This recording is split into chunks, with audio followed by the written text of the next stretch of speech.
Okay, so you're probably looking at this screen right now wondering, what am I looking at? This video is going to be all about how to outline like a boss for law school. And as you probably know, if you're a law student right now, outlining is one of the most important things that you can do to set yourself up for success for midterms and for any pop quizzes that you're getting in your law school classes, and of course final exams. So you want to start outlining from the very beginning of the semester to make sure that you're set up for success. And this, I'm going to share with you, was the secret to my outlining success when I was in law school.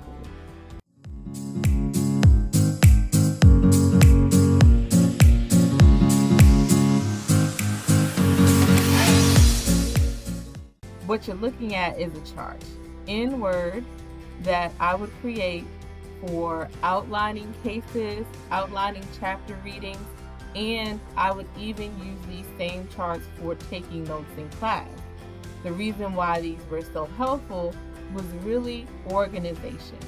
Organization was key, because when I needed to refer back to chapter notes, case notes, and class notes, they were all in the same format.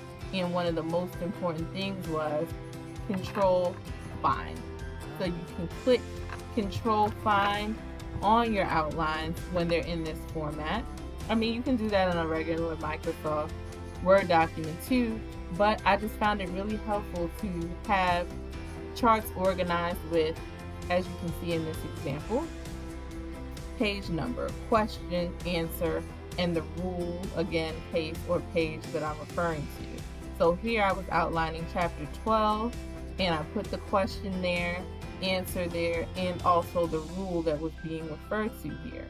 So it really, really helps you when you're going to study to be able to look at charts like this and say, okay, what was going on here? As opposed to just typing notes, let's say, while the teacher is talking, or just typing notes randomly as you're reading your cases or reading your chapters.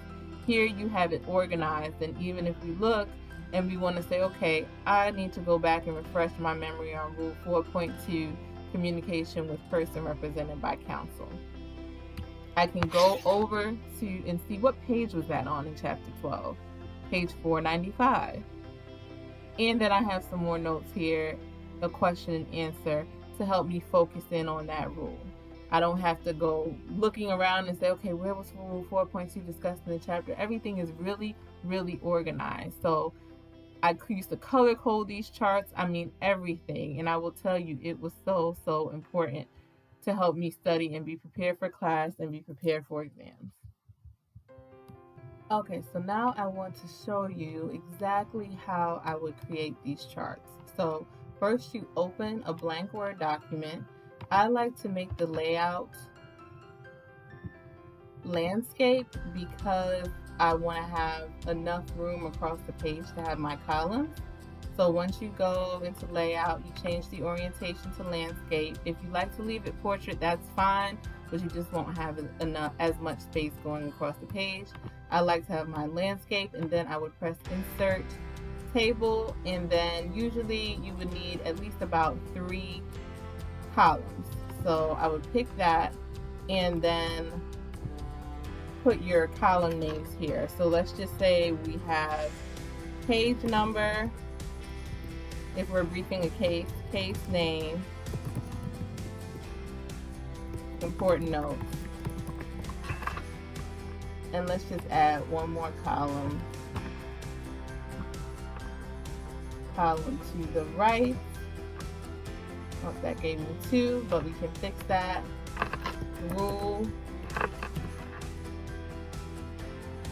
Let's merge these cells. So now we have important notes or holding and rule. So that's going to be our heading, and you can kind of create the space like you want. I would make the page number a little bit smaller, case name a little smaller.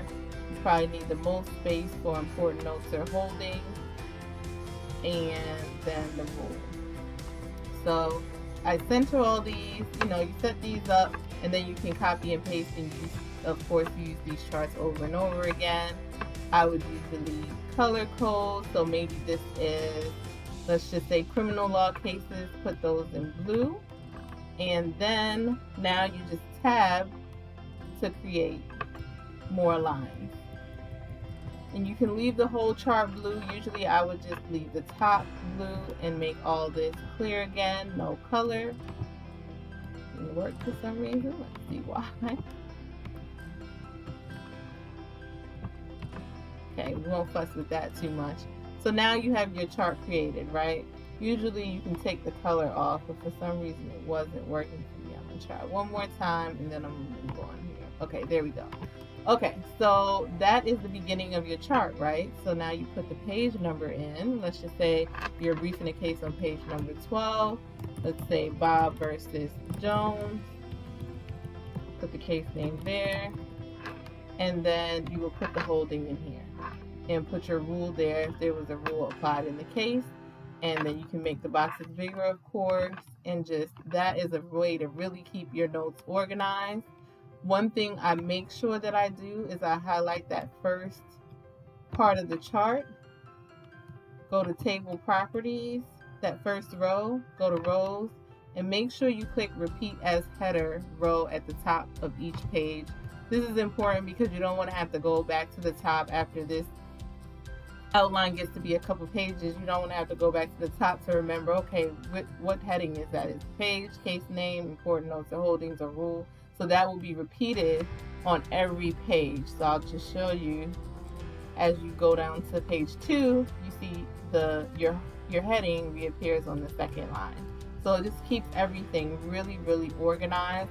And I will tell you, even as a practicing attorney now, I use these same charts sometimes to organize my thoughts for hearings, to organize my arguments. Like, let's say I have an argument that the opposing counsel is making and I want to put the response and page numbers, I'll use these same charts.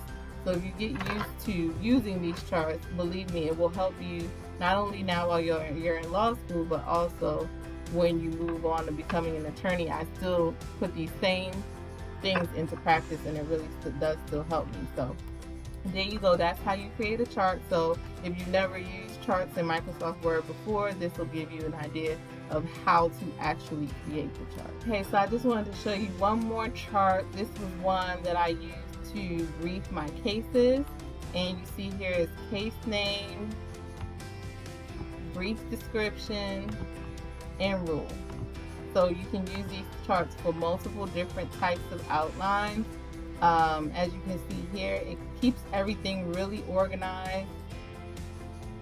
And when you're briefing your cases at the beginning of the semester, now you have this that you can go back to and use to study for your exams, to make maybe your final outline before your final exams. But honestly, because I used to keep these charts so organized and do this for each and every class, each and every lecture, each and every case reading or chapter reading, I really didn't have to do much when I went to make my final outline for final exams.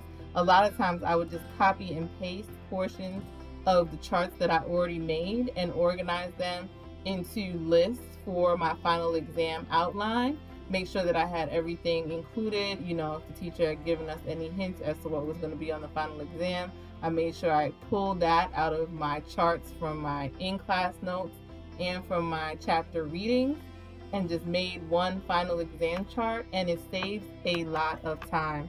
I know law students, you hear me on this, you need the notes to be good so that you don't have to recreate the wheel come final exam time, because you don't have time for that.